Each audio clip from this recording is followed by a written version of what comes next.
واش خبارك بلي الترطيب يقدر يسمر لنا البشره ديالنا؟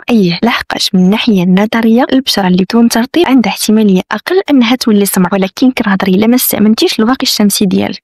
اجي نشرح لك. السطح ديال البشره ديالنا ماشي ملس، فيه مطبات اولا فيه هضبات صغارين حنا ما كنشوفوهمش، وفي الحاله الطبيعيه ديالنا ملي كتوصل الاشعه ديال الشمس للوجه كتنعكس شويه منها في ديك المطبات، يعني الاشعه ماشي كامله كتدخل للجلد، ولكن فاش كنرطبوا البشره ديالنا كتولي ناعمه، وهذا الشيء اللي كيخلي البشره ديالنا السطح ديالها يولي مستوي يعني مقاد. وعلى سطح مقاد الكميه ديال الاشعه اللي غادي تنعكس كتولي اقل، وانعكاس اقل يعني البشره غتولي كتمتص لنا الاشعه بزاف، وهذا الشيء اللي كيدير لنا دي ان اي وكيخلي البشره تسمر كطريقه دفاع على راسها. دابا غتكوني فهمتي شويه ياك. اجي نشوفوها بطريقه اخرى. اغلب ديال المرطبات فيها زيوت اولا حتى لا ما فيهاش الزيوت. كاينين بزاف ديال البنات كيبغيو ياخذوا اللون ديال السموريه والصيف والبحر، اشنو كيديروا؟ كيحطوا الزيت على البشره ديالهم باش كيصرفوا اسمرار. وهذا الشيء علاش انا لا ما تستخدميش المرطب الا ما كنتيش غتستخدمي الواقي الشمسي، لحقاش المرطب بلا واقي شمسي يعني انا البشره ديالك غتولي سمراء. لحقاش نتيا غير صحابك انك كديري سكين كير ديالك صح وجايبه بزاف ديال لي برودوي وكديري لوجهك وهذا، ولكن راه غتقدري تكوني كدري البشره ديالك بطريقه واحده اخرى.